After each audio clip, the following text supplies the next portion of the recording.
Assalamualaikum warahmatullahi wabarakatuh. Bismillahirrahmanirrahim.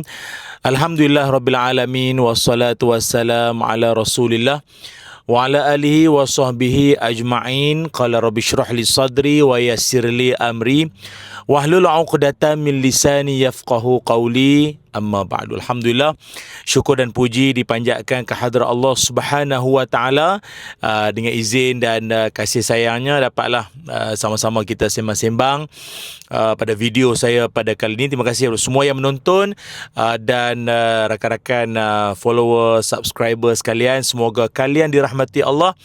Masih lagi dalam mood Syawal, raya raya berapa ini? Raya ke-6 dah mula puasa 6 ke belum?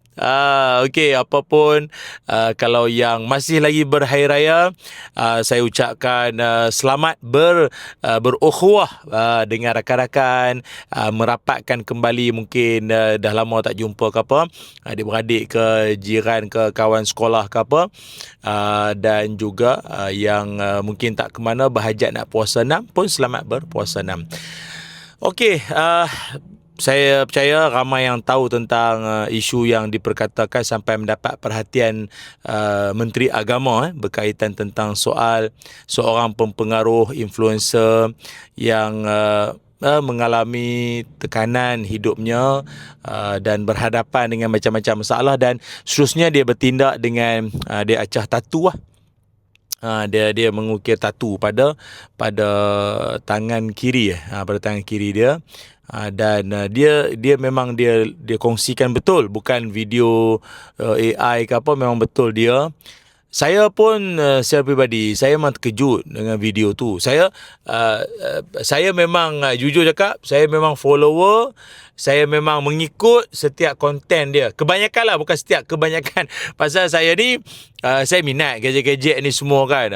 Mungkin rakan-rakan pun tahu, sebabnya saya ni saya bukanlah content creator, tapi kebanyakan daripada video-video dakwah saya memerlukan gadget-gadget yang macam tu lah.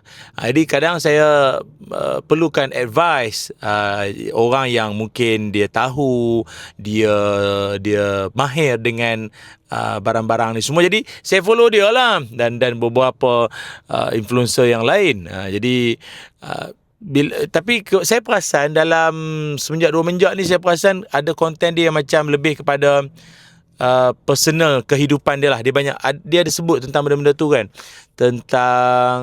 tentang personal lah. Jadi daripada situ saya rasa macam ada sesuatu yang menimpa dia, yang dengan rendah hati saya rasa dia perlu untuk dibantu, dan kita perlu support dia tanpa menghina, merendah, menjatuh. Jangan sesekali. Sebagai Muslim, dan namanya pun sedap nama, wallahu alam nama penuh dia ke nama sebenar ke samaran, tapi yang saya tahu Iman Kamil adalah iman Kamil pula. Iman lah, maknanya keimanan, kepercayaan. Kamil pula sempurna. Iman sempurna. Allahu Akbar, Masya Allah. Jadi kita kena, inilah saya tengoklah perkongsian dia tu, dia kata dia berhadapan dengan cabaran hidup, masalah dia banyaklah. Dia kata dia buat baik tapi seolah macam dibalas dengan tak baik semua.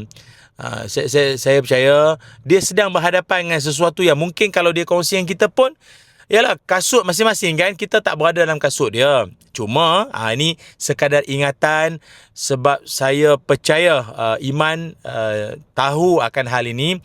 Bertindak untuk acah tatu tu adalah perkara yang dilarang dalam agama. Agama melarang sama sekali, kerana kesan dia tu panjang nanti, susah, banyak cerita nanti, kan. Dan juga secara tak langsung, disebabkan dia adalah seorang influencer, pengaruh tu, setiap tindak tanduk dia, apa yang dia buat, walaupun kelihatan macam saya nak share je, saya nak kongsi je, ingat, apa-apa yang kita tunjukkan sedikit sebanyak dibimbangi akan menjadi ikutan orang lain. Walaupun hanya sekadar dia niat, dia kata saya nak share je pun, saya tak ada niat apa. No. Ada orang di luar sana yang dia kadang dia tak tahu nak filter. Dia tak tahu nak membezakan. Ini benda boleh ikut, benda tak boleh ikut. Dia tak boleh nak beza. Dia mengikut saja. Jadi sepatutnya tak perlu sampai bertindak sedemikian. Maka berjumpa dengan orang-orang yang alim, orang yang tahu, orang yang boleh membimbing. Fas'alu ahla zikri in kuntum la ta'lamun. Tanyalah, rujuklah kamu pada orang yang alim, orang pakar kalau kamu tak tahu tentang satu perkara. Maknanya mungkin berkait dengan kesihatan mental ke, depression ke apa, ada orang-orang yang boleh dan sedia membantu. Begitu, bukan dengan cara kita bertindak sedemikianlah, kan. Saya pun tak nak sebut banyak kali sangat, tapi sepatutnya begitu. Okey. Dan kehidupan ni pula bukan tiba-tiba sahaja kita ada masalah hari ni, baru hari ni kita nak kembali kepada Allah. Bukan macam tu. Sebab saya tengok ada video dia yang seterusnya, dia kata kalau dah lemah, waktu ni baru nak ajar berenang. Bukan. Orang yang bermain di laut, sebenarnya dia dah biasa tau. Dia dah dilatih untuk kembali ke darat. Macam tu. Dia dah dilatih. Bukan baru hari ni nak, betul, bukan hari ni baru nak ajar, bukan. Sepatutnya kehidupan dia begitu.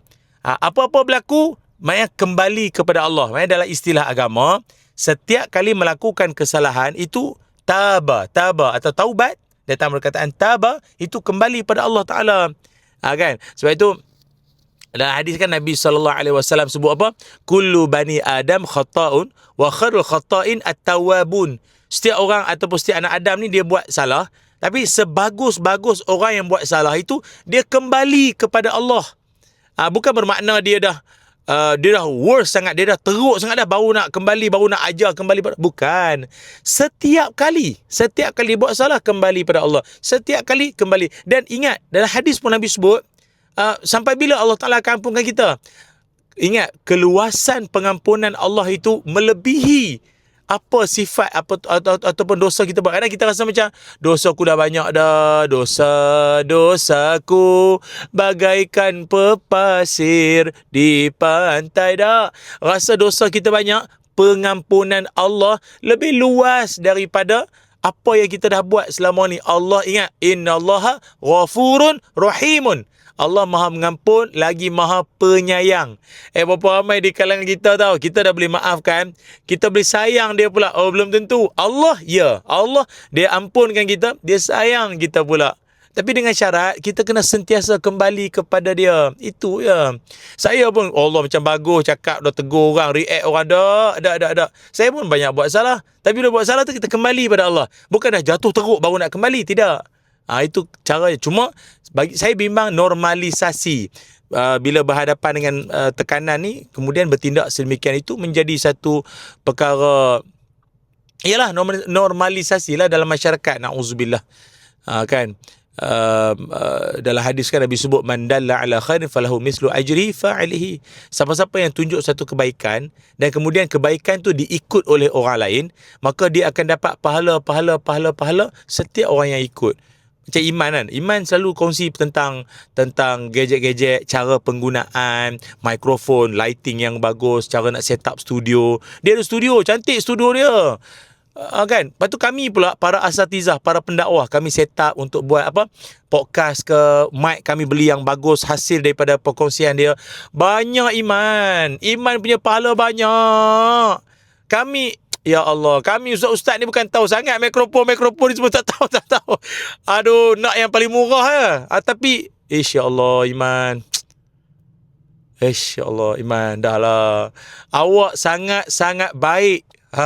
Kan? Awak sangat-sangat menjadi manfaat kepada orang lain sebenarnya. Jangan hanya secebis dua ataupun perkara yang mungkin benda boleh kita dengan rakan-rakan ada kita, okey, jangan kita jadi orang yang tak ada siapa nak kawan dengan saya. Dah, jangan macam tu. Kita yang jadi kawan pada orang. Kita yang berkawan dengan orang, bukan tunggu orang kawan kita. Ya, insya-Allah Allah akan limpahkan keberkatan rezeki yang banyak tak putus-putus. Ingat tu. Kan? Ini sebagai pesan akhirnya, saya mengharapkan supaya sahabat kita ini kembali bertenang dan mencari guru-guru agama dengan rendah hati. Kita belajar, masih muda. Allahu Akbar. Semoga Allah Ta'ala beri taufik dan hidayat pada saya dan rakan kita dan semua sekali. Semoga kita berbahagia dalam hidup dan jangan buat apa yang Allah Ta'ala murka sama sekali. Assalamualaikum warahmatullahi wabarakatuh.